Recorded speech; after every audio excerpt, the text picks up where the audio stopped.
nice to finally meet you. How's everything been coming along?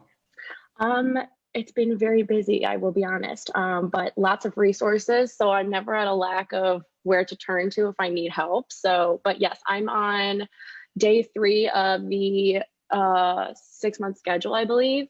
But I have also started to incorporate the 4-month schedule because I'm contemplating trying to take the February test so that I can use April as my backup date and then have the summer to apply, put my applications together and stuff like that. So I'm working on sequencing games right now. And yeah, I am having some trouble with counter positives. But other than that, I would say logic games is going very well. I'm slow. That's very clear where my biggest thing comes in because I did take a diagnostic test in the beginning and I like wasn't even able to finish half of the questions, I would say, in the logic game section. But my timing is getting better once I started using the different forms of diagramming. Because originally I was doing where I instinctually would write place 1, 2, 3, like 1 through 7 or whatever. And so then I would get the answers right, but it would take me probably 20 minutes to do one question. So that just wasn't sustainable. So then that's when I signed up for your course and I found your diagrams and they make 100% more sense. If I'm trying to make the February test date deadline and it's mostly my timing that's off, like what would you recommend, like hours a day?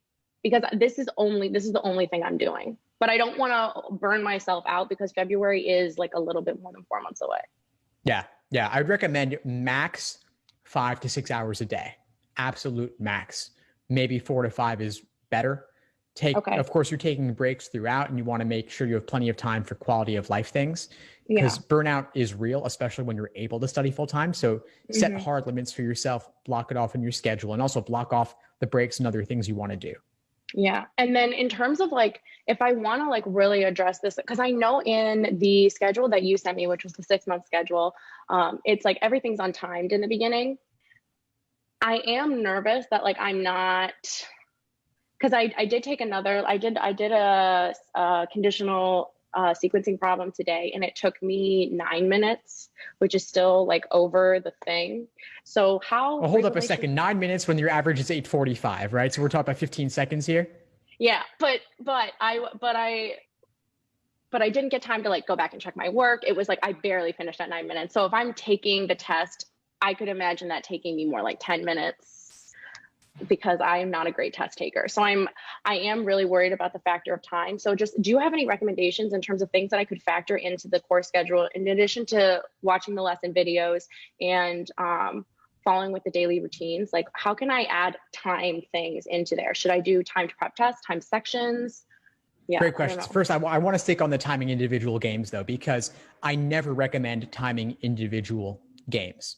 8:45 is an average. So some games will be easier and ideally will take 6 minutes. Once you really work at that game type, it's a place to get to. The other thing is some games will take longer. Some games can take 10, 11, 12 minutes because they're hard. Conditional sequencing is harder than regular sequencing. So it's natural that it might take a little bit longer than 8:45. That being said, of course, you do want to ideally have time to check over things if necessary.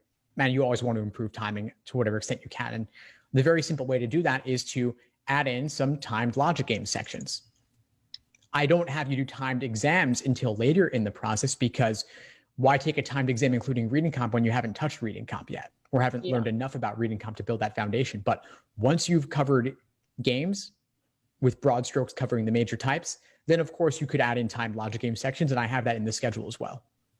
Okay, fabulous. Timed logic sections. Yes, that makes perfect sense. Okay, good. Yeah, so then my other question would be in terms of like, let's say that I complete the 4-month schedule and I'm still not at where my score would be. How would I basically then backtrack, look at all the work that I did and identify like how to then pull out the areas that I did worst in? Do you know what I mean? Because I will self-study for something. I'll figure out everything that I know. I'll think that I'm really, really prepared. I'll go in and I'll realize that, oh, I actually made a bunch of ridiculous errors that looking back on it, I know exactly why this is wrong. But on the day or whenever I sat down to take a prep test, I made these mistakes. How do you like retrain your brain to stop doing things like that?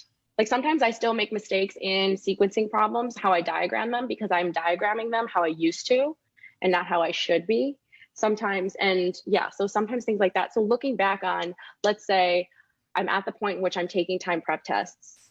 At that point, how do you really zero in and fix problematic areas when you're on a much shorter time scale? Because right now I'm in this area where I'm in a place where I could dive in deep anywhere, but that won't be the case forever.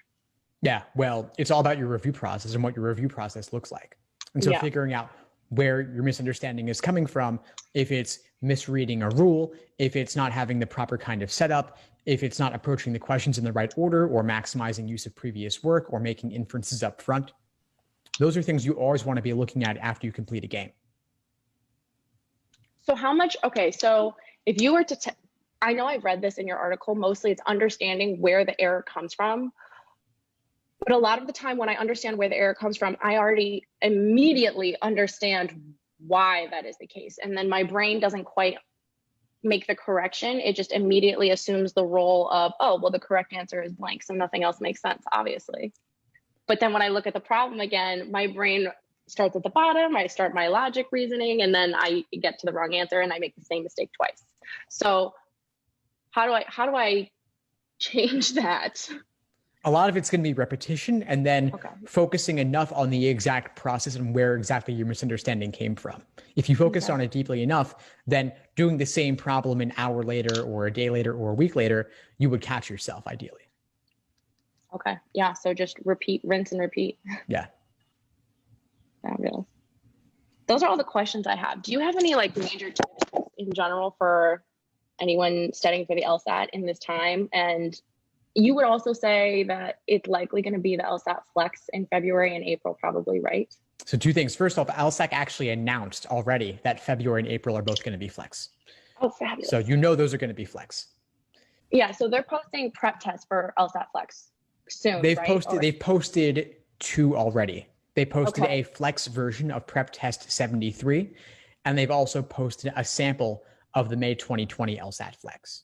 Okay, so the sample May 2020 LSAT Flex would be like the last prep test I take before I do the test date? Yeah. Okay, yeah. Yeah, I mean, those are all of my questions. I'm just keeping my head down until February, and I hope to be ready for the February LSAT Flex so that I can hopefully try again in April if it doesn't go as planned. But yeah, I mean, overall, these resources have been phenomenal. I am not the type of person who's going to exceed in the classroom of someone else giving me deadlines. So this is perfect. Fantastic. I'm so glad you found everything helpful. Please keep in touch and let me know if you need anything moving forward. Yeah, fabulous. Thank you so much. My pleasure. Have a good one. You too. Bye, Steve. Thank you. Thanks for tuning into the show. Please subscribe if you haven't done so already to be notified of new episodes as I release them. And feel free to reach out if you need anything at all as you move forward with your prep. I'm happy to help however I can. In the meantime, I'll wish you all the best and take care.